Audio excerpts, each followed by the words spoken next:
विश्वेश्वं माधवं ढुंडी दंडपाणि च भैरवं वंदे काशी गुहा गंगा भवानी मणिकाणिकम। श्री वासुदेवानंद सरस्वती द्वारा रचित ये विश्वेश्वरादि स्तुति है, जिसे यतीन्द्र जी ने अपनी पुस्तक दंडपाणि च भैरवम की शुरुआत करते हैं। तो मुझे लगता है कि इससे ज़्यादा ज़रूरी क्या है कि जब आज काशी साहित्य कला उत्सव या बनारस लिट फेस्ट के इस चौथे संस्करण की शुरुआत हो रही है, तो हम बनारस के जो आदि देव हैं, जो आदि देवतागण हैं, उनका स्मरण करके, उनको नमन करके हम इसकी शुरुआत करें। यूँ तो केदारनाथ सिंह फरमा गए हैं, इस शहर में वसंत अचानक आता है, लेकिन पिछले 4 वसंतों से बनारस लिट फेस्ट इस वसंत की आहट अपने साथ लेकर आता है। तो हम अपने इस सत्र की शुरुआत करते हैं। सत्र का शीर्षक है लेखन की राह, अनुभव, दृष्टि और अभिव्यक्ति। जैसा कि हमारे साथियों ने आपको पहले ही बता दिया, हमारे जो विद्वान वक्तागण हैं, इनसे आपका परिचय करा दिया। एक कॉमन सूत्र है इन सब में कि ये सभी प्रशासकीय जीवन में जुड़े हुए हैं, भारत सरकार के साथ सेवारत हैं। राकेश सर CRPF में DIG हैं। आप कमलेश कमल जी भारत की एक महत्वपूर्ण सिक्योरिटी फोर्स है ITBP, उसके जनसंपर्क अधिकारी हैं। और मुकुल जी रेलवे में अधिकारी हैं। और यतीन्द्र जी भी भारत सरकार के विभिन्न मंत्रालयों के साथ हिंदी सलाहकार समितियों में जुड़कर काम करते रहे हैं और मिनिस्ट्री ऑफ कल्चर की फेलोशिप, सीनियर फेलोशिप से नवाजा जा चुका है इन्हें। तो सर, सत्र की शुरुआत करते हुए, चूँकि परिचय के बाद एक जो कॉमन सूत्र है आप सभी का कि एक प्रशासकीय जीवन या सरकारी जीवन, उस जीवन से इतर आप सबकी ये राह लेखन की तरफ कैसे मुड़ी, मैं चाहता हूँ इससे ही शुरू करें हम इस चर्चा को। मेरा व्यवसाय पुलिस का है और बहुत ही कम पुलिसकर्मी लिखते हैं, और उसका परिणाम ये होता है कि पुलिस के बारे में जो लिखा जाता है उसे हमें सहना पड़ता है, वही जनता समझती है। तो जब मैंने ये देखा कि हमारे बारे में बहुत तरह की गलत बातें भी लोग छापते हैं और जो एंटी सोशल एलिमेंट है, असामाजिक तत्व है, वो किसी न किसी प्रकार से सहानुभूति भी बटोर लेते हैं इन लेखन के कारण। तो मैंने ये सोचा कि अगर हम नहीं लिखेंगे तो जो हमारे बारे में लिखा जाएगा वही समाज की समझ होगी। तो इसी को सोचकर मैंने सबसे पहले नक्सलवाद पर लिखना शुरू किया। नक्सलवाद के प्रति लोगों का दृष्टिकोण बदला और आज स्थिति ये है कि नक्सलवाद ख़त्म हो रहा है। और धीरे धीरे मैंने ये देखा कि प्रशासनिक और सरकारी कर्मचारी होने के कारण ऐसा बहुत समय होता है जब अपने आप को उन्मुक्त तरीके से अभिव्यक्त नहीं कर पाते हैं। तो हमने कहानी और कविताओं के माध्यम से अपने भावनाओं को व्यक्त करने का सोचा, और इसका परिणाम है कि मैं लेखन की राह पे चल पड़ा। यतीन्द्र साहब, हमारा जीवन जो है वो काशी में ही पला बढ़ा, और काशी की एक सबसे बड़ी ख़ास बात क्या है कि यहाँ जो संस्कृति है वो लगातार स्पंदित है, वो कालातीत है। तो पढ़ने के क्रम में हम लोग विश्वविद्यालय में आए, और उस दौर में छात्र राजनीति भी बहुत होती थी, क्योंकि हर व्यक्ति जो पढ़ने जाता है उसे आजीविका के लिए संघर्ष करना ही उसका मूल ध्येय होता है।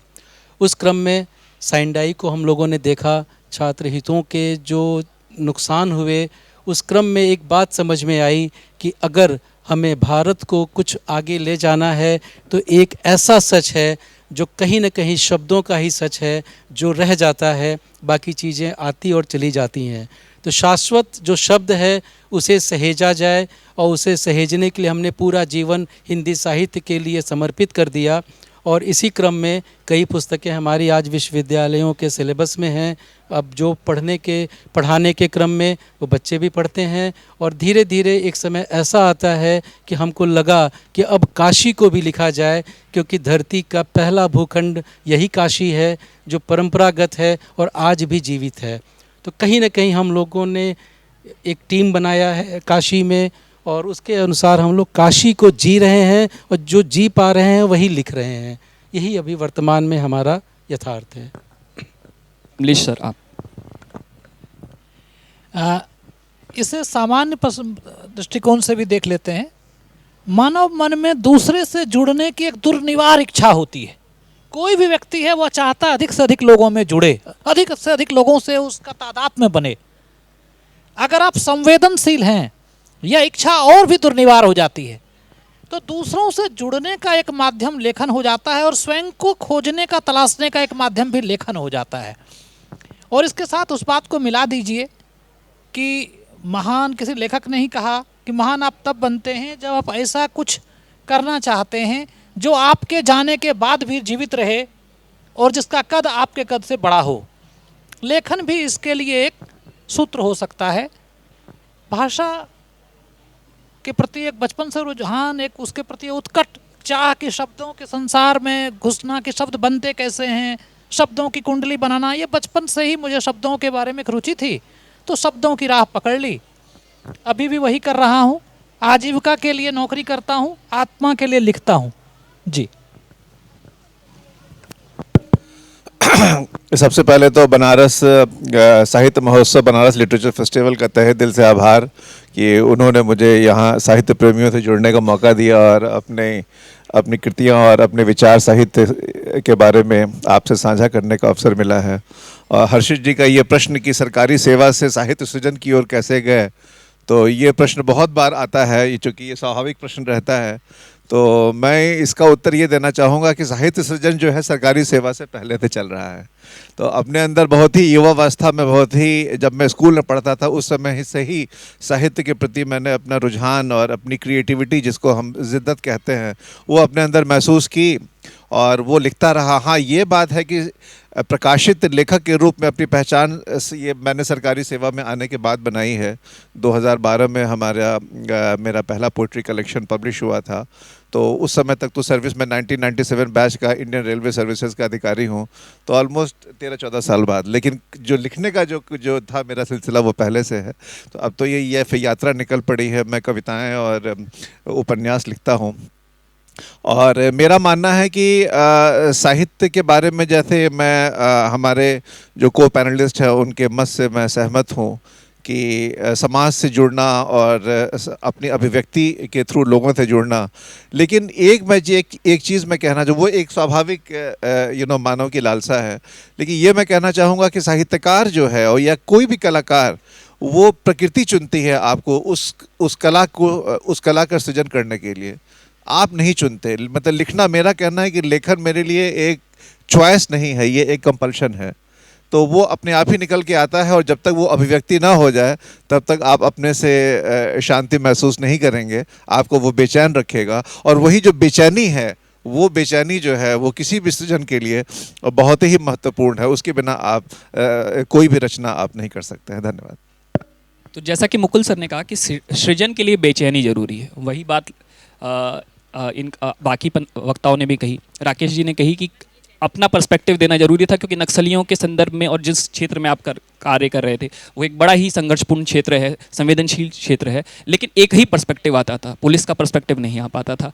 या जैसे यतीन्द्र जी ने कहा कि बनारस का पर्सपेक्टिव देना चाहते थे। बनारस इन दिनों, मतलब पिछले 1 दशक में सबसे बड़ा हॉटस्पॉट है इस देश का, पहले भी सदियों से रहा है, अनादि है बनारस तो। लेकिन तो आप सबके पास कुछ ना कुछ कहने की कसक थी जो आपको इस लेखन की दुनिया में लेकर आया।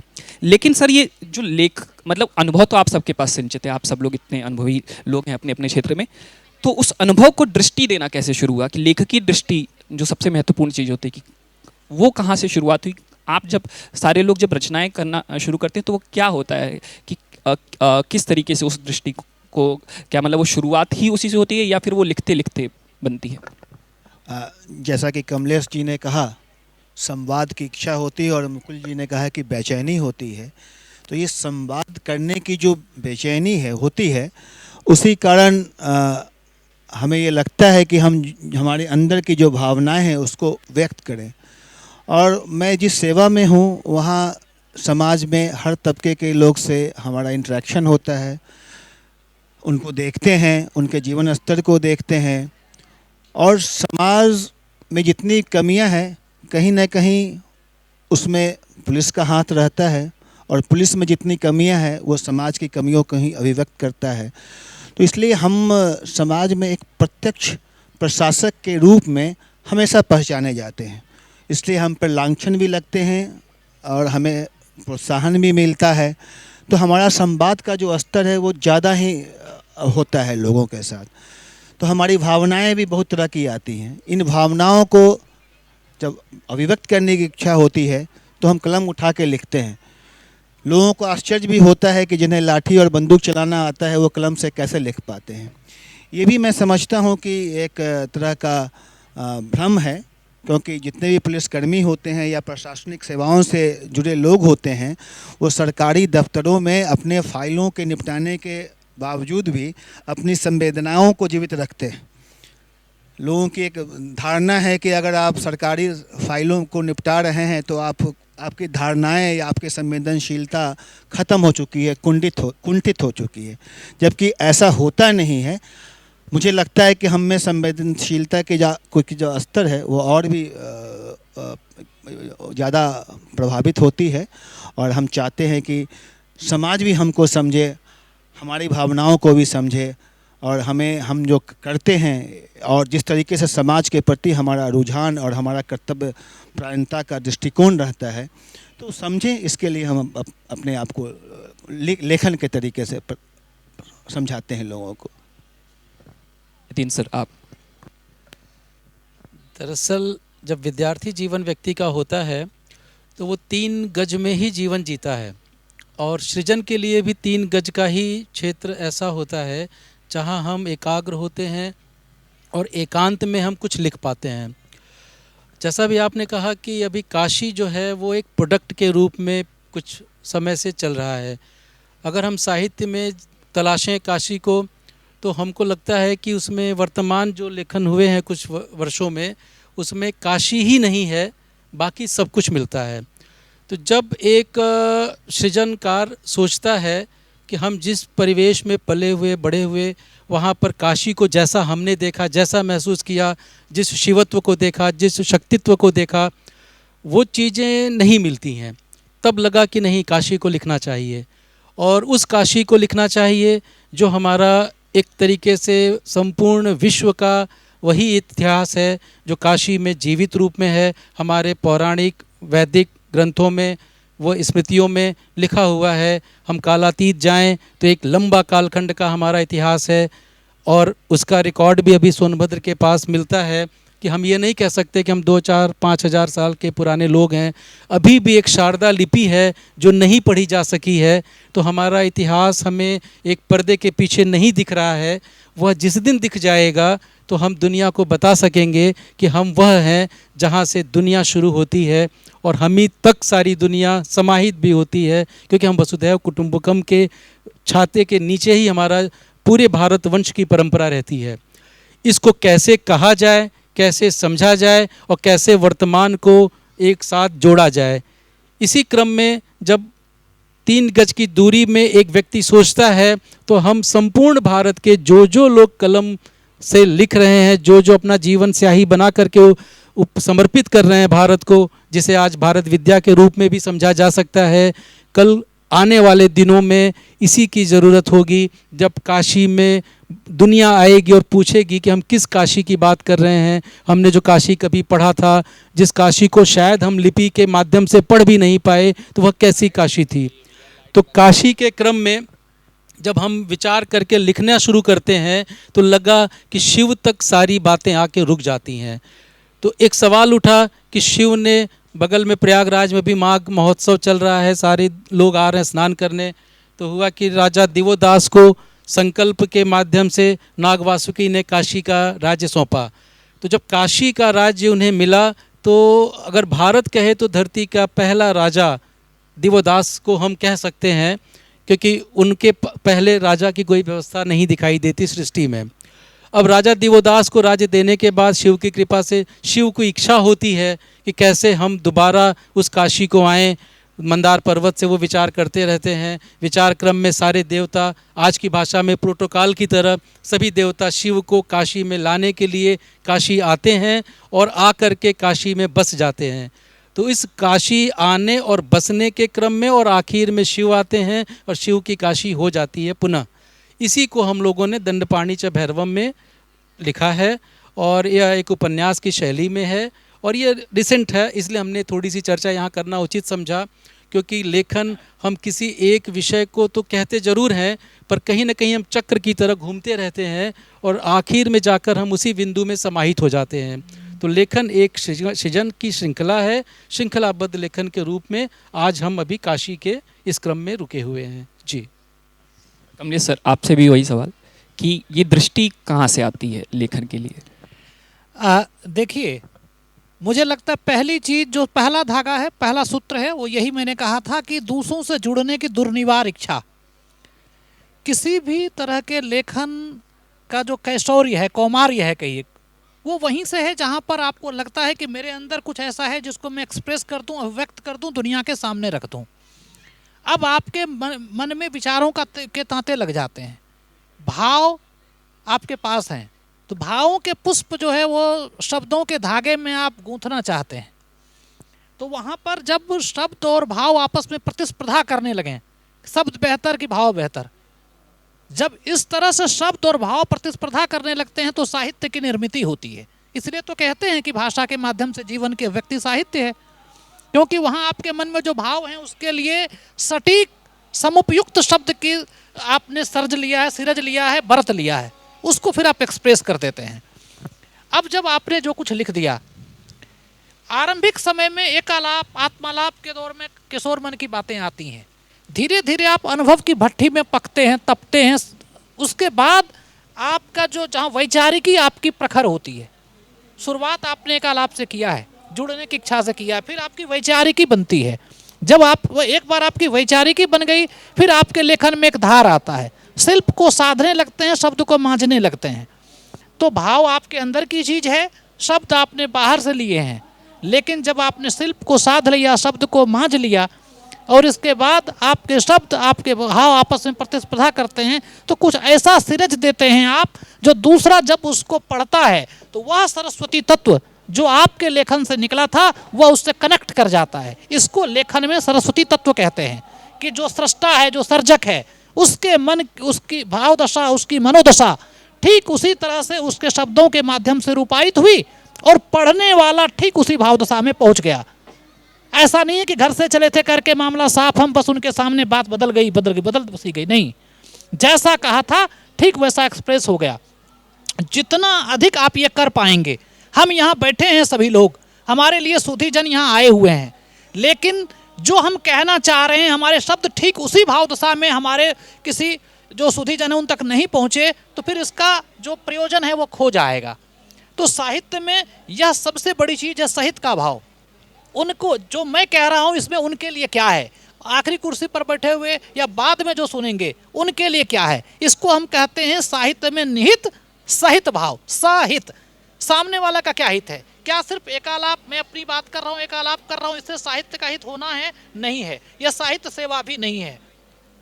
लेकिन जो मैं कह रहा हूँ ठीक वही बात सामने वाला उसको उसी भाव दशा में पहुँच गया, तब आप कहते हैं कि एक सरस्वती तत्व था जो सर्जक से निकला और जो पढ़ने वाले तक पहुंच गया। इसी निर्मिति में, इसी भाव दशा में, इसी वर्तुल में साहित्य समाता है। हम इस भाव दशा में रहें तो हम साहित्य के करीब हैं, जितना हम इस भाव दशा से दूर हैं हम साहित्य से दूर हैं। मुकुल सर, आपसे भी वही सवाल, दृष्टि को मैं इसकी व्याख्या मैं ऐसे करूंगा कि दृष्टि, साइट एक इंग्लिश में वर्ड है, साइट देखना, और दृष्टि है विजन। तो एक साहित्यकार के लिए वो साइट का विजन में कन्वर्ट होता है। इसका है कि अनुभव तो सब लोग प्राप्त करते हैं, बट साहित्यकार ही उन अनुभवों को क्यों पिरोता है अपने सृजन में। तो वहाँ दो बड़े प्रमुख शब्द हैं, एक है संवेदनशीलता जिसको लिटरेरी सेंसिबिलिटी कहते हैं, और दूसरा इमेजिनेशन। तो जब कल्पना और यथार्थ जब मिलता है आदमी, ये जो साहित्यकार का, तभी आपको कोई भी एक किसी भी कला का सृजन होता है। और वो जो आपका अनुभव है वो दो तरह का अनुभव हो सकता है, एक जो वो यथार्थ जो आपने भोगा है, जो साहित्यकार ने भोगा है, और एक वो अनुभव जो अपने आसपास के परिवेश में आप उसको देखते हैं, उसको महसूस करते हैं। ये दोनों चीज़ आपकी लिटरेरी सेंसिबिलिटी को, संवेदनशीलता को कहीं ना कहीं प्रभावित करता है, और फिर उससे इमेजिनेशन आता है, और इमेजिनेशन और रियलिटी और ये जो एक्सपीरियंस मिल करके कला का जन्म होता है, और आप बीती जो है आपकी वो जग बीती बन जाती है। तो यही जो साहित्य सृजन का जो मेन जो आधार है कि आप बीती का जग बीती बन जाना। इस सब मैंने दो लाइनें भी लिखी थी। जिद्दत बोलते हैं क्रिएटिव फायर को, और फायर का ईंधन क्या है? तजुर्बा।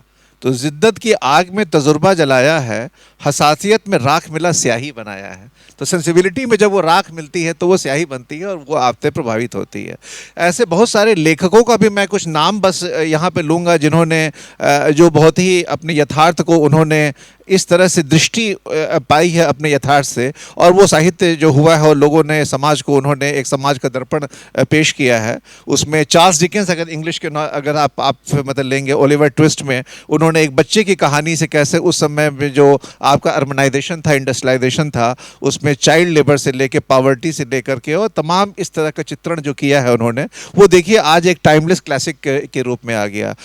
उसी तरह अर्नेस्ट हेमिंग्वे है, ओल्ड मैन एंड द सी में देखिए उनका अपना पर्सनल अनुभव था, उनकी एक बोट पर कैप्टन था, वही उनका मुख्य पात्र बना, और कैसे वो ह्यूमन स्पिरिट का जो रेजिलियंस है, स्ट्रेंथ है, उसको किस तरह से उभारा है उन्होंने ओल्ड मैन एंड द सी में, जिसके लिए उनको नोबेल प्राइज़ मिला। हिंदी की कुछ बात करें तो महादेवी वर्मा के अतीत के आप चलचित्र देखिए कि उन्होंने कैसे अपने नेचर और अपने एनिमल के प्यार को, प्रेम को कैसे उन्होंने उभारा है। वो लोग जो उनके जीवन में आए और बिछुड़ गए, उसके बारे में लिखा। और सबसे ज़्यादा महत्वपूर्ण, मुझे बहुत प्यारा है, मुझे नीड़ का निर्माण फिर हरवंश राय बच्चन ने कैसे अपने पहली पत्नी के लॉस को, तो आप ये सब जब पढ़ता है तो कहीं ना कहीं रीडर, कहीं ना कहीं अपने आप पाठक जो है उस चीज़ से जुड़ जाता है, और उनकी जो आप बीती है वो आपकी जगबीती बन जाती है। इसीलिए मैं हमेशा बोलता हूँ कि रीडर और राइटर के बीच में जो मेन कनेक्शन है वो एम्पैथी होता है, और वो एम्पैथी जो है वही आपका व्हीकल है। And reading a book is like entering into a silent conversation with the writer. वो है एक साहित्य का एक जज्बा। तो यही है कि क्यों अनुभव जो है वो साहित्यकार के लिए दृष्टि बन जाता है, और बाकी तो रोज़मर्रा की ज़िंदगी में बहुत सारी चीज़ों को हम देखते हैं। आप मौका देंगे तो एक दो कविताएं भी मैं आपको सुनाऊंगा। तो सही जो बात निकल के आई कि साहित्य के भाव से जो रचा जाएगा वही है साहित्य। हाँ, और सबने एक बात कही कि भावनाओं से जुड़ना पड़ेगा, और प्रशासकीय जीवन में रहते हुए जब ये लोग अलग अलग मोर्चे पे रहते हैं तो इनका लोगों से लगातार जुड़ाव रहता है, और उसके बीच ही से इनका रचना कर्म निकलता है। एक सवाल जो आप सभी से है, आप सब ने अलग अलग या कुछ मतलब आपने सर राकेश सर और मुकुल सर, आपने लगभग एक तरह की विधाएं चुनी। आपने उपन्यास भी लिखे, आपने कविताएं भी लिखी, और यतीन्द्र सर आपने मिथ को और जो फोक टेल्स है बनारस को, उसको एक साथ करते हुए बहुत अच्छी किताब लिखी। मैं और सर आपने भाषा के संधान को चुना कि भाषा को परिमार्जित करने की, जो आज के समय में बहुत ज़रूरी है, खासकर जब हम देखते हैं कि अब हम ज़्यादातर मैसेजिंग कम्युनिकेशन के दौरान हिंदी भी जो है कि हम देवनागरी की बजाय रोमन लिपि में लिखते रहते हैं। तो ऐसे में व्याकरण और वर्तनी की जो आप लगातार अपनी श्रृंखला लिखते रहते हैं। तो, जी हाँ, प्रश्न तो सवाल यही है कि जैसे आप का ये जो चयन है, ये जो शैली का कि कविताओं में होगा या कथा में होगा, या जैसे आपने व्याकरण के ही दृष्टिकोण से लिखना शुरू किया, तो ये कैसे चुनाव आप लोगों ने किया? देखिए, ईमानदारी से कहूँ तो ये बात मैं अपने को पैनलिस्ट बहुत अधिक सहमत हूँ कि विधा भी आपको चुनती है। आप विधा को चुनते हैं, विधा भी आपको चुनती है। मैंने भी कविताएं, कहानियाँ, आलेख 2000 से अधिक ये लिखे होंगे, लेकिन एक विधा जिसमें मैं सबसे अधिक अपने आप को पाया कि मैं बहुत सहजता से कर पाता हूँ, वह है शब्दों की कुंडली। जैसे मान लीजिए मैं देखूं लेखन की राह, अनुभव, दृष्टि और अभिव्यक्ति। तो अनुभव शब्द अगर मेरी दृष्टि में आया, पहली बार मैंने पढ़ा अनुभव। तो अनुभव का मतलब क्या? अनु मतलब पीछे, भव मतलब होना। जब कुछ होता है तो उसके पीछे जो होता है वो अनुभव है। अच्छा, तो ये अनुभव हो गया, मतलब एक्सपीरियंस। तो अनुभव ने अपना अर्थ बता दिया। अनुभव कुछ होने के बाद जो होता है वो उसका अनुभव है, वो क्या है? एक्सपीरियंस है। इसके बाद क्या, जब हम किसी चीज को जब हुआ तो हम उसकी फिर दृष्टि देते हैं। दृष्टि दृश्य धातु से बना हुआ शब्द है। अब देखिए, पहले तो आपने जो हुआ उसका अनुभव किया, फिर उसकी दृष्टि, यह दृष्टि आंतरिक है, फिर आपने उसको देखा। अब फिर क्या होगी तो अगली कड़ी क्या होगी? अभिव्यक्ति, व्यक्त करना, एक्सप्रेस करना, कम्युनिकेट करना। उसमें अभी उपसर्ग लग गया। अभी मतलब अच्छे से, बहुत बढ़िया से, एक्सेस जिसको कहते हैं, फ्रॉम। तो बहुत अच्छे से जब आप उसको एक्सप्रेस करने लगेंगे, जो आपने अनुभव किया उस पर आपकी दृष्टि गई, उसको आपने अगर खूब अच्छे से एक्सप्रेस कर दिया तो आप लेखन की राह पे हैं। ये जो शीर्षक है, इसकी उपयोगिता, इस पर मैं बात कर रहा हूं कि लेखन की राह। देखिए, लिख धातु से बना हुआ, लेकिन हर कोई जो लिख रहा है वो लेखक नहीं है। यह उसकी जो महत्ता है, उसका जो गांभीर्य है, उसके बारे में है। लेकिन विषय इतना संवेदनशील है और विषय इतना महत्वपूर्ण है, महनीय है कि हम जो कुछ देखते हैं उसे हम अनुभूत करते हैं, वो हमारे अनुभव जगत का हिस्सा होता है। और लेखक के पास तो ऐसे भी परकाया प्रवेश नाम की एक शक्ति कहते हैं, उसको आप सिंपैथी के अलावा इम्पैथी कह लीजिए, वह भी होता है। लेकिन जो कुछ देखा उसको आपने देखने के बाद क्या हुआ, तो अनुभव हुआ, मतलब एक्सपीरियंस हुआ आपने, उसके बाद फिर उस पर आपने दृष्टि दी, उसका आत्मावलोकन किया। इसके बाद क्या होगा, आपके आत्मावलोकन के बाद एक्सप्रेशन की बात आएगी, आपके अंदर के संसार में उमड़ा घुमड़ा कुछ, फिर आपने उसको एक्सप्रेस किया और अच्छे से एक्सप्रेस कर दिया, तो वह अभिव्यक्ति है। और जिसने यह कर लिया वह लेखक है। तो लेखक की पूरी परिभाषा आपके इस बोर्ड पर लिखा हुआ, इसको, इस परिभाषा को देख लीजिए आप। लेखन की राह, अनुभव, दृष्टि और अभिव्यक्ति, यही लेखक की परिभाषा है कि लेखक जो है कुछ देखता है तो उसको अनुभूत करता है, उस पर अपनी दृष्टि देता है और अपने तरीके से, अपने अंदाज बयां उसका कुछ अलग होगा, उसको एक्सप्रेस करेगा। यह लेखक का काम होगा। मेरे लिए सबसे बेहतर जो है इसमें ये लगा कि मैं शब्दों के माध्यम से, आलेख, संपादकीय सब कुछ हुए, लेकिन मुझे लगा कि जब मैं दैनिक जागरण में जो भाषा की पाठशाला सीरीज कहिए, या दूरदर्शन में जो साप्ताहिक मेरा ये है शो है कि हिंदी पाठशाला, तो वहाँ मैं शब्दों पर जब मैं बात कर रहा था तो लोग अधिक कनेक्ट करते हैं कि ठीक है, मैं शब्द दीजिए, मैं उसके अर्थ को बताऊंगा, उसके अर्थपरक विभेद को बताऊंगा। इसके अलावा बाकी चीज़ें भी चलती रहती हैं। तो मेरे लिए, जहाँ तक मैं आप सबसे कहूँगा, यह मेरा अनुभव जगत है और जो हमने भोगा नहीं है। जैसे मान लीजिए सर ने एक अच्छी बात कही कि हम नक्सल प्रभावित क्षेत्रों में रहे तो अपनी बात को हमने अपने तरीके से कही। तो नक्सल पर भी इसलिए जब मैं वहाँ रहा केंद्रित, तो मैंने बस्तर को नहीं चुना, वहाँ बस्तर ने मुझे चुना। फिर वहाँ पर ऑपरेशन बस्तर जैसे एक उपन्यास को मैं लिखता हूँ। इसके बाद मेरे पास देश के प्रसिद्ध कई प्रकाशक आए कि आप इस तरह की किताब दीजिए। मैंने कहा नहीं, यह मेरे अब अनुभव जगत का हिस्सा नहीं है। जिसको आपने जाना नहीं, जिसको आपने भोगा नहीं, आप अपना सच कहिए। यदि आपके पास अनुभूति की गहराई नहीं है, अनुभूति की गहराई के बिना आप अगर सिर्फ लिखेंगे तो वो लफाजी है, फिर वो लेखन नहीं है। और दूसरी चीज, इसलिए मैंने फिर उस पर उपन्यास नहीं लिखा। एक चीज है कि अध्ययन से, अध्यावसाय से आता है, वो है लेखन। भाषा पर जो मेरा लेखन है वह मैं करता रहता हूँ। बाकी क्षेत्रों के लिए मुझे लगता है कि जब किसी विषय पर मेरा अनुभव जगत बिल्कुल पक जाए, बिल्कुल तैयार है। देखिए, कच्चा माल कभी नहीं परोसना चाहिए लेखक को। आपके मन में कोई भाव आया, आपने उस कच्चे माल को परोस दिया, तो यह जो है, ये एक तरह से कौमारिक है। ये चीज़ें जो है ठीक नहीं है। मतलब कि किसी बच्चे को जो प्रीमेच्योर आप जन्म दे रहे हैं, आप अपने लेखन को, मुझे लगता है कि पचाइए खूब, आपके अनुभव जगत में खूब उमड़े घुमड़े, इसके बाद आप उसको लिखिए।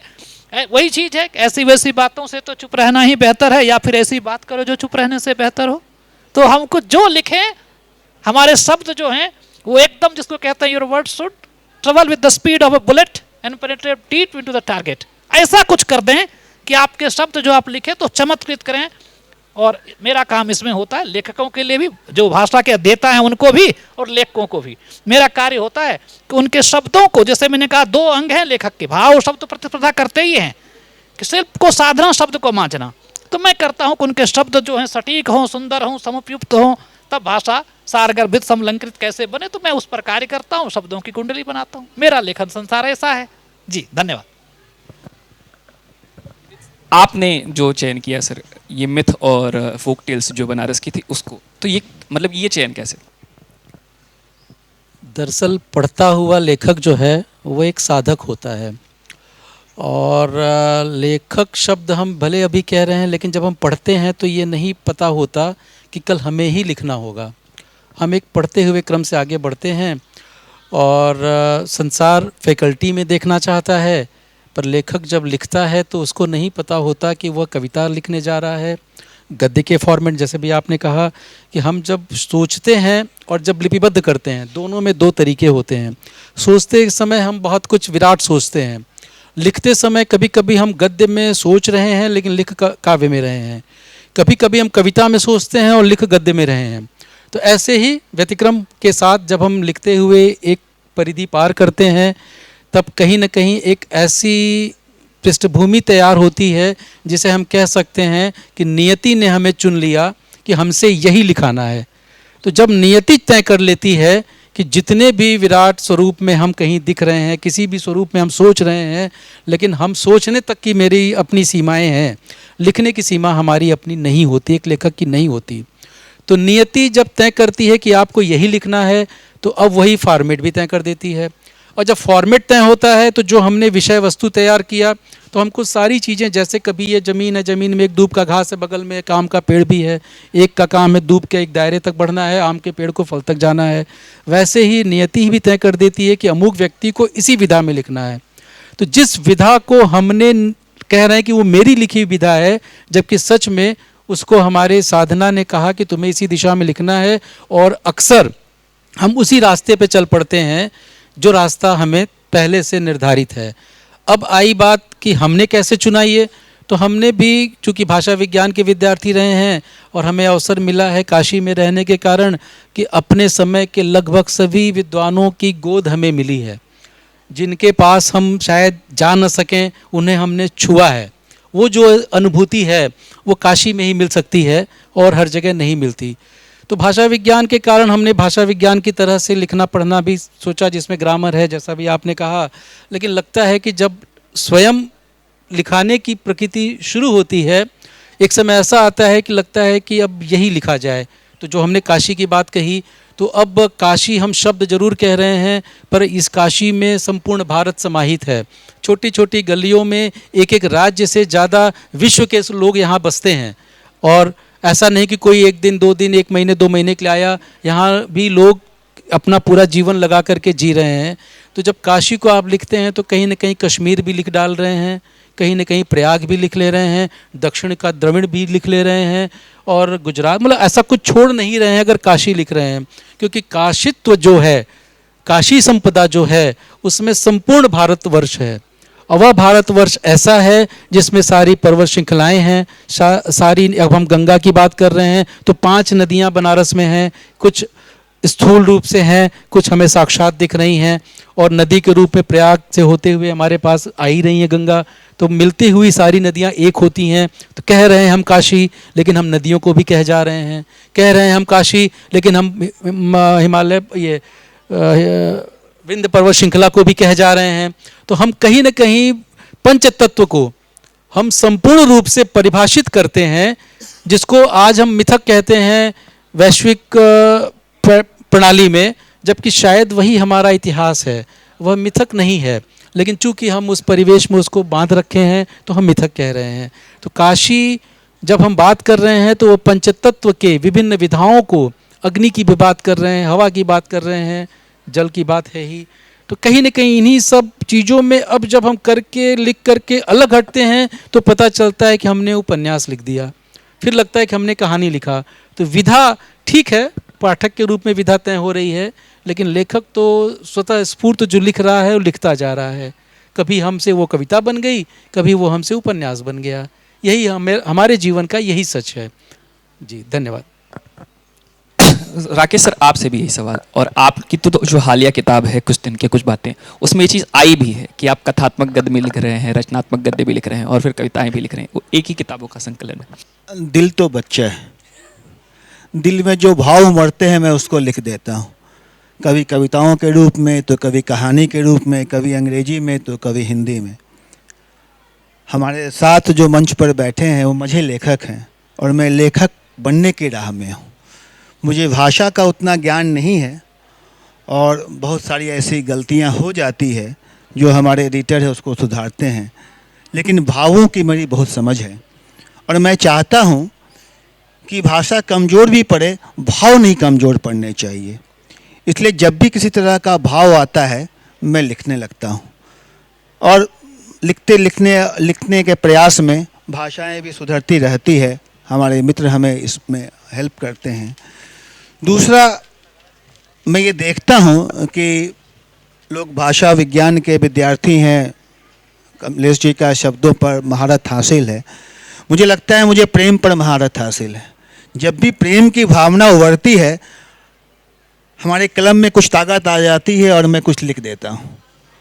जब भी किसी लोगों से संवाद करता हूँ और उस संवाद के प्रक्रिया में कुछ सीखने का मौका आता है तो मैं उसको लिख देता हूँ। मेरा अपना ये मानना है कि सृजन के बहुत सारी विधा हैं, जिसमें साहित्य भी एक है, और शब्द और स्मृतियाँ हैं वही अमर रहती है। स्मृतियाँ जो होती है वो बड़ा व्यक्तिगत अनुभव होता है, अगर उसको शब्द मिल जाता है तो वो सार्वजनिक होता है और अमर हो जाता है। तो मुझे मेरा जो अनुभव है, जो मेरी स्मृतियाँ हैं, उसको शब्दों की भाव देने की मेरी लालसा रहती है, और मैं हमेशा लिखने का प्रयास करता रहता हूँ। सर आपसे भी सेम सवाल है क्योंकि आपकी 3 उपन्यास भी आ चुके हैं, 3 कविताओं का संग्रह भी आ चुका है, और अब तो हिंदी में भी आप 4 लेखकों से एक प्रश्न पूछेंगे तो उत्तर लगभग थोड़ा बहुत अंतर रहेगा, सेम ही मिलेगा। कि वहाँ पर जैसे मैंने कहा कि साहित्यकार जो है उसको प्रकृति चुनती है, तो यहाँ उसको अगर और थोड़ा अंदर जाए, गहरे उतरे, तो विधा भी जो है वो भी प्रकृति ही चुनती है, वो अंदर से आता है। और लेकिन मैं यूँ कहूँ कि मैं कविताएं भी लिखता रहा, साथ में उपन्यास भी लिखा। जब पीछे मुड़ के मैं अपनी साहित्यिक यात्रा पे मैं थोड़ा मनन करता हूँ तो ये पाता हूँ कि पोइट्री जो आती है, वो जो उसका लिखने का अपना अनुभव है, उसको मैं डिवाइन फ्लैश बोलता हूँ। एक दैवीय चमक एक आती है, और उसमें कोई एक सोच या एक अनुभव आपका जो है वो बिल्कुल प्रज्वलित होकर के और वो एक सच का रूप ले लेता है, और उसका एक यूनिवर्सल अपील, सार्वभौमिक हो जाता है। ये पोइट्री है।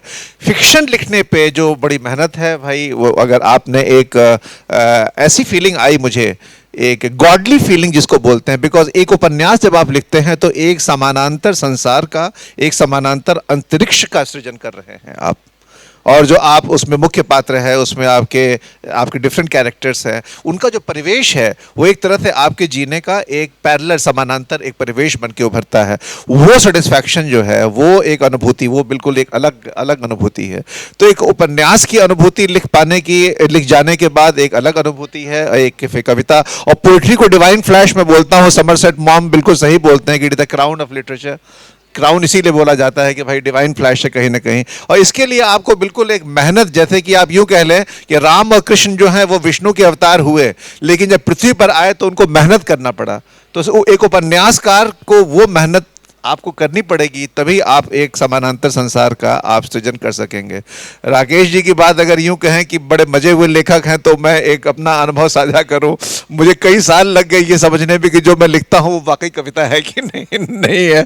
एक सेल्फ डाउट से हर आर्टिस्ट जो है जब वो लिखना शुरू करता है तो एक सेल्फ डाउट से सफ़र करता है, और बहुत दिन बाद मुझे ये कॉन्फिडेंस आया जब लोगों ने कहा कि नहीं अच्छा है, ये लोगों तक, पाठकों तक पहुँचाया जा सकता है, तब वो कहीं ना कहीं आया है। तो मैं इस लिहाजे से यहाँ पर कुछ युवा भी हैं, एक संदेश भी देना चाहूंगा कि भाई पहली पंक्ति या पहला शब्द आप बिल्कुल लिख डालिए, इस बात की चिंता से मुक्त होकर कि क्या होगा। और दूसरा एक और, अभी हम लोग बहुत लकी हैं आजकल मॉडर्न वर्ल्ड में कि कविता का जो स्वरूप और प्रारूप बना है वो स्टाइल और फॉर्मेट के बर्डन से मुक्त हुआ है कहीं ना कहीं, जिसको हम फ्री वर्स और ब्लैंक वर्स बोलते हैं। और पहले आपको राइमिंग का था, अगर आप यही विक्टोरियन एरा में लिखें, मेडिवल एरा में लिखते, इवन अर्ली मॉडर्न एरा में लिखें, तो जब भी आप कविता लिखते तो उसके ऊपर एक स्टाइल का बर्डन था, एक बोझ महसूस होता था कि आपको मीटर मिलाना है, आपको राइमिंग मिलानी है, आपको कहीं ना कहीं आपको लिरिसिज्म चाहिए। बट आज जो मॉडर्न और पोस्ट मॉडर्न पोएट्री है उसमें आपको अभिव्यक्ति को स्वच्छंदता है बहुत ज़्यादा। तो ब्लैंक वर्ड्स, फ्री वर्ड्स, और हम लोग लकी हैं कि जो उस स्टाइल से और से बिल्कुल मुक्त होकर के उस आज़ादी का अनुभव लेकर के, स्वच्छंदता का अनुभव लेकर के लिख पा रहे हैं। तो ये एक कविता का स्वरूप चेंज हुआ है, और अभिव्यक्ति को एक जो फैलाव है वो कहीं ना कहीं बहुत बढ़ा है अभी आज। जैसा भी आपने एक बात महत्वपूर्ण कही, दरअसल हम कुछ वर्ष पहले, माने आज़ादी के पहले, कविता का मतलब होता था, जैसे हमारे सामने सबसे महत्वपूर्ण कविता के रूप में लिखी गई रामचरितमानस है, एकदम पाई पाई मिला करके एक अर्धाली है, और ऐसे सारी कविता लिखी जाती थी। इस देश में निराला जी को अभी भी बहुत मान्यताएं उनके जीवन काल में नहीं दिया जाता था, क्योंकि वो अतुकांत के कवि कहे जाते थे। और अभी आपने जैसे एक बात महत्वपूर्ण कही कि आज का जो परिवेश लिख रहा है वर्तमान का, वो अतुकांत जैसा शब्द गौड़ हो गया, और आज कविता के नाम पे वह कविता तय हो रही है। तो पहले की जो कविता थी एकदम सुर और ताल के साथ तय होती थी, आज हमारी भावनाएं अतुकांत जैसे शब्द को इग्नोर करते हुए कविता के आवरण में कविता हो रही है। यह जरूरी नहीं है कि वह तुकांत हो अथवा अतुकांत हो। तो इसकी भी लड़ाई के पहले योद्धा निराला जी रहे, जिन्होंने बड़ी मुश्किलों से इस कविता को बीजारोपण किया था। तो आज अच्छा लगा कि आपने भी उसी बात को बढ़ाई कि कहीं ना कहीं जो भाव आया उसे लिखा जाए, क्योंकि साहित्य स्वयं में एक साधना है, इसके लिए ज़रूरी नहीं कि किसी बैरोमीटर में बांधा जाए। जी। और हिंदी में जैसे इन्होंने कहा निराला, निराला के बाद तो अभी काफ़ी जो मुक्तिबोध हुए और बाकी और बहुत सारे कवि हुए। अंग्रेजी में उसी तरह से देखें तो टी.एस. इलियट ने आपके मॉडर्न बने पोइट्स में उन्होंने शुरू किया, W.H. ऑर्डन के बाद टी.एस. इलियट आए, और टी.एस. इलियट के बाद से तो पूरी अंग्रेजी की भी जो कविता है वो फिर फ्री वर्स और ब्लैंक वर्स में चल रही है। तो ये एक बहुत बड़ा लिबरेशन कह लीजिए, आर्टिस्ट के लिए एक बहुत बड़ा लिबरेशन एक तरह से।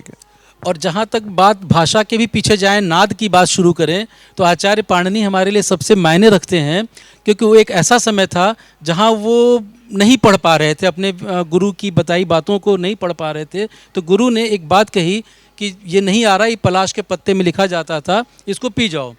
तो जो एक अबोध बालक उसको पी जाता है, उसको बुखार होता है, और जब पता चलता है कि कहाँ है पाणिनि, तो जब गुरु को लगा, बताया कि आपने जैसा जैसा कहा वैसा हमने फॉलो किया, तो उन्होंने उनको अपनी गुरुता दिया, और उनसे जो एक पहली बार माहेश्वर सूत्र निकला, वहाँ से व्याकरण भी कहिए, चाहे भाषा कहिए, चाहे जैसे भी वो जन्म होता है। तो कहीं ना कहीं हम बार बार उसी बात पर केंद्रित कर रहे हैं कि नियति निर्धारित करती है नाद को भाषा में बदलने के लिए, और शिव का तांडव भी इसी सृजन के क्रम में हुआ, क्योंकि शिव का पहला तांडव भी अगर कहा जाए तो माहेश्वर सूत्र का ही स्वरूप है, जिस पर एक बड़ी लंबी बातें हो जाएंगी। हमने इसीलिए अतुकांत की बात को हम अतीत के उस शुरुआत के प्रारंभ में हमने कहा इस बात को। यही सत्र लगभग अपनी पूर्णता के दौर में है। मैं चाहूँगा कि जो हमारे श्रोतागण हैं उनको आपके लेखन से भी थोड़ा जोड़ते चलें। सर, आप अपनी कोई कविता पढ़ना चाहेंगे? एक कविता मैं चयनित करके लाया हूँ, क्रिमेशन। तो मैं एक हिंदी और एक अंग्रेजी मतलब कविता सुनाता हूँ, जो अपने अनुभव से जो आपने देखा, तो it is the story of the Metamorphosis of site into vision, you can say, कि कैसे एक साइट जो है वो विजन बन जाता है। ये एक हॉस्पिटल का दृश्य मैंने इस पे चित्रित किया है। ये है, इसका टाइटल है, शीर्षक है क्रिमेशन। मेरे ख्याल से वाकिफ हैं सारे लोग क्रिमेशन क्या होता है। और ये दृश्य वो दृश्य है जब एक आदमी है, उसका कोई बहुत ही मतलब निकट संबंधी, उसकी मृत्यु हो गई है, और वो कैसे उसकी जो बॉडी है, शव जो है उसका लेने आया है। उस समय को, उस परिवेश को मैंने, उस संदर्भ को मैंने चित्रित किया है इसमें। The grieving Keynes scream amplifies the deathly silence. The grieving kin's scream amplifies the deathly silence. It reverberates in the corridors of the government hospital. Release the body, I will cremate it. God has to be propitiated to precipitate the peace of the soul.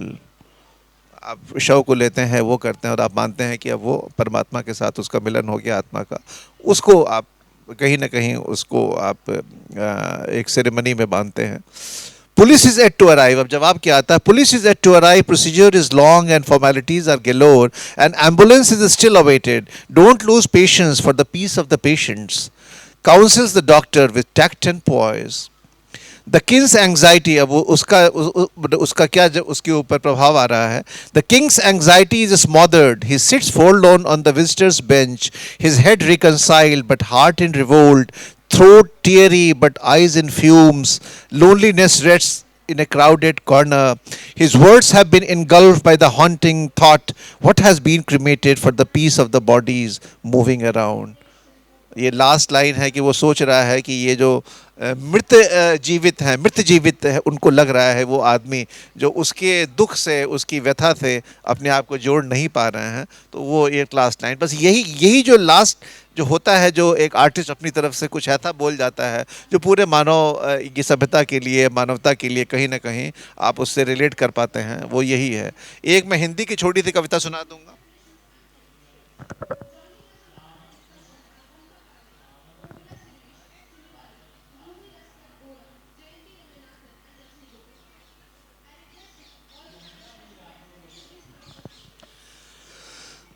ये भी बिल्कुल सही एक चित्र देखा हुआ, उसको मैंने बस कुछ पंक्तियों में ढाला है। उसकी झुर्रियों में उम्र कम और अनुभव ज्यादा थे। उसकी झुर्रियों में उम्र कम व अनुभव ज्यादा थे, उसका यौवन बूढ़ा हो चला था। उसका यौवन बूढ़ा हो चला था, जैसे ढहती हुई नई इमारत, जैसे ढहती हुई नई इमारत। उसने उम्र से ज्यादा इमारतें बनाई थीं, अपने सिर पर ईंट, पत्थर और रेत उठाए, कंक्रीट की सभ्यता का बोझ ढोए, जिसमें है न लरज न धड़कन, है ये बस एक बेरूह पैरहन। तो क्रीमेशन से शुरू होकर और कंक्रीट की सभ्यता तक आए। सर, एक चर्चा चल रही है मणिकर्णिका की इन दिनों, तो मैं चाहता हूँ, आपने मणिकर्णिका को बहुत अच्छे से उसका कहानी जो है कही है, अगर आप चाहें तो पूरा या फिर कुछ उसके अंश जो है सुनाएं।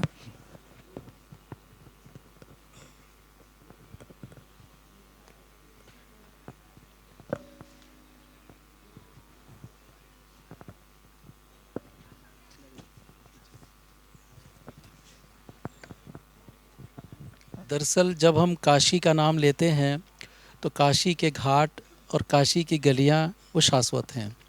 इसी क्रम में अगर आपने कहा है तो अध्याय तो लंबा है, समय लंबा लगेगा। हम शुरू की ही कुछ बातें, एक पैराग्राफ पढ़ देते हैं। आनंद कानंद के चक्र पुष्करणी के में विचरण करते हुए भृंगी ने नंदी से पूछा, हे नंदी, यह मणिकर्णिका तीनों लोकों द्वारा स्तुति के योग्य क्यों मानी जाती है? जब यहाँ कोई दिव्य नदी नहीं थी तब यहाँ क्या था? इस नगरी का नाम वाराणसी, काशी, रुद्रवास कैसे पड़ा? यह सुंदर अविमुक्त आनंद कानन, आनंद का वन, बाद में महाश्मशान कैसे कहलाया? यह मोक्षदाता कैसे बन गई? इस पुण्यमयी मणिकर्णिका का क्या महत्व है? भाव विभोर नंदी ने कहना आरंभ किया, हे भृंगी, शिव और शिवा जब इस आनंद वन में क्रीड़ा कर रहे थे तब उनके मन में यह विचार आया कि एक और संरचना होनी चाहिए। जब उस प्राणी का जन्म जन्मांतरों का भार आ जाए तब हम अपनी इच्छानुसार विचरण करते हुए हम काशी के नियमित निवासियों को ही मोक्ष प्रदान करेंगे। इस प्रकार संकल्प करके उन्होंने तीनों लोकों में सर्वाधिक सुंदर आकर्षक स्वरूप वाले एक दिव्य पुरुष को प्रकट किया। अद्वितीय व शांत स्वभाव के और सत्व गुण से संपन्न तथा नीलमणि के समान शोभायमान थे। उनकी आँखें कमल के समान सुंदर थीं। वह चमकीले रेशमी वस्त्र पहने हुए थे। उनकी शक्तिशाली भुजाएं उन्हें तेजस्वी बनाती थीं। उनकी गहरी नाभि से सुंदर सुगंध वाला एक उत्कृष्ट कमल निकला था। वे समस्त सद्गुणों के एकमात्र धाम तथा समस्त कलाओं के प्रधान भंडार थे। वे सभी सर्वश्रेष्ठ थे, सभी में सर्वश्रेष्ठ थे, इसीलिए उन्हें पुरुषोत्तम कहा गया।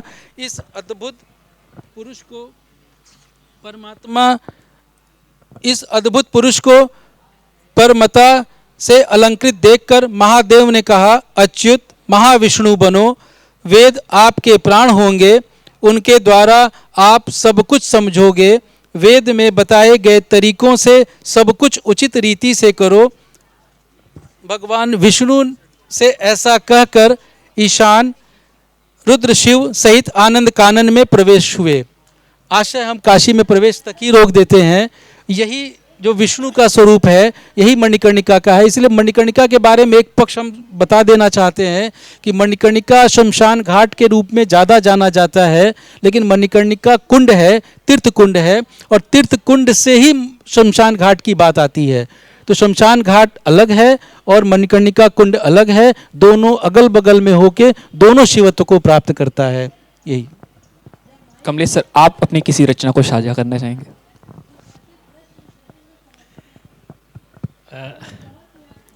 मुझे रहने दें, क्योंकि भाषा विज्ञान और व्याकरण की चीज़ें, कोई प्रश्न हो तो मैं उत्तर देना ठीक पसंद करूंगा। शब्दों की पृष्ठभूमि जानना चाहते हैं, इतिहास जानना चाहते हैं, तो कोई ऐसा शब्द मिला हो जिसका अन्वेषण करते हुए आपको मतलब कुछ बड़ी रोचक कहानी निकल के आई हो? हजारों ऐसे शब्द मिले, और ऐसा ही कोई एनेक्डोटिक? कोई भी आप यह समझ लीजिए कि कुछ भी जो आप प्रयुक्त करते हैं, हिंदी में जो भी शब्द है वह अपनी कुंडली, अपने अर्थ का की उद्घोषणा स्वयं कर देता कि भाई मेरे अर्थ का ये, मेरा यह अर्थ है, जैसे मैंने अनुभव का बताया था।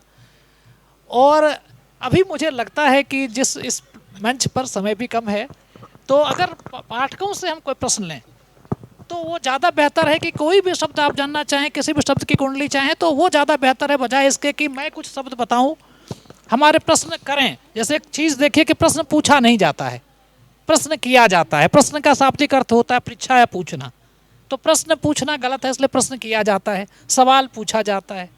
इसी तरह से जैसे कि दान दिया नहीं जाता, दान किया जाता है।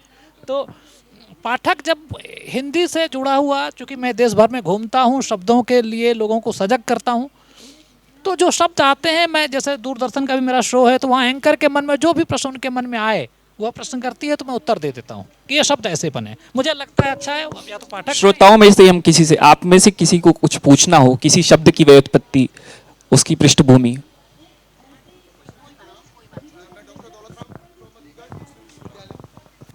काशी, बनारस और वाराणसी के इन तीनों शब्दों के ही गहराई में जाना चाहेंगे।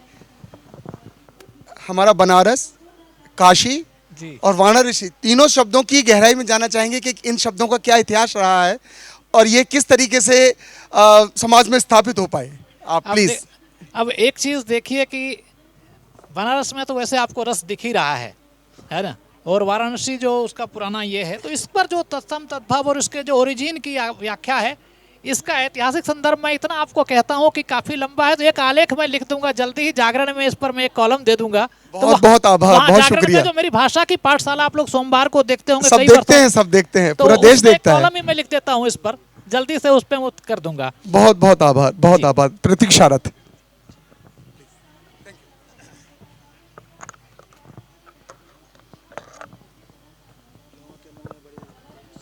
ये तो बड़ी अच्छी बात है कि बनारस लिटफेस्ट के मंच पे वादा करके जा रहे हैं कमलेश सर कि बनारस पे जल्दी ही इस बनारस के सारे नामों पे आनंद कानंद से होते हुए मुझे लगता है सारे नामों तक सर उसकी चर्चा करेंगे। और बनारस की ही कुछ चर्चा की है सर, राकेश सर ने अपनी किताब कुछ दिन के कुछ बातों में, और बड़ा ही दिलचस्प शीर्षक है इसका, बनारस जहाँ पहले से कुछ भी तय नहीं है।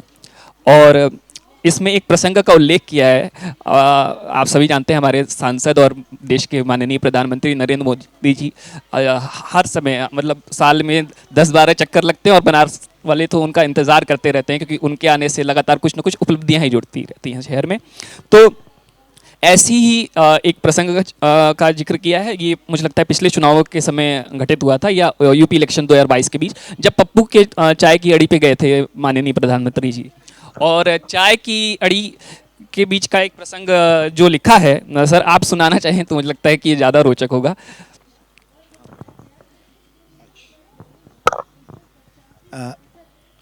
जब जिंदगी में सब कुछ पहले से तय हो तो रोमांच का कोई स्थान नहीं रहता, नयापन गायब हो जाता है और जीवन में ऊब छा जाती है। एक बेमानी रूटीन आपके दिलो दिमाग पर हावी हो जाता है, आप हर चीज़ को यंत्रवत करने लगते हैं, यहाँ तक कि आपके जज्बात भी। लेकिन बनारस ऐसा कोई विशेषाधिकार नहीं देता। यह शहर किसी को, यहाँ तक कि प्रधानमंत्री को भी तयशुदा जीवन का मौका नहीं देता। याद कीजिए, पप्पू चाय वाले की दुकान पर जब प्रधानमंत्री चाय पी रहे थे, उनकी बगल में बैठा व्यक्ति मोबाइल पर व्यस्त था। वो इस बात से बेपरवाह था कि उसके बगल में दुनिया का सबसे ताकतवर नेता बैठा है। वो अपनी दुनिया में मग्न था, जैसे यह भी एक साधारण दिन हो। तो जो आप अनादिकाल से काशी को बनारस तक लाएं, ये बनारस अब ऐसा है मेरी नज़रों में। मुझे लगता है कि हमारा समय भी पूरा हो रहा है, और बनारस के सारे संदर्भों और हमारे सारे जो लेखक थे, इनके सारे जरूरी सवाल कुछ कहना चाहते हैं कमलेश सर। बिल्कुल बिल्कुल सर। एक कविता, अब हालांकि पिछले 5 वर्ष में मैंने कोई कविता नहीं लिखी है, लेकिन चलिए एक इधर कर लेते हैं, फिर मैं आप में से किसी का कोई सवाल है क्या हमारे किसी भी लेखक से? आपका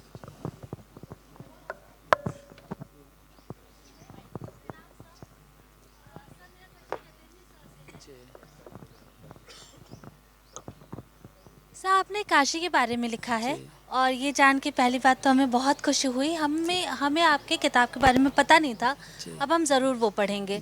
तो सर मेरा क्वेश्चन है कि काशी में डेवलपमेंट बहुत हो रहा है और जैसे पॉपुलेशन बढ़ रही है ये ज़रूरी भी है, पर आपने काशी का सार जो खो रहा है उसके बारे में बताया, उसके बारे में लिखा। तो आपको क्या लगता है, क्या मध्य मार्ग निकल सकता है जिससे काशी का डेवलपमेंट और उसका सार भी ना खोए? ये कैसे संभव है? दरअसल काशी भी कई विधाओं में हमेशा जीवित रहती है।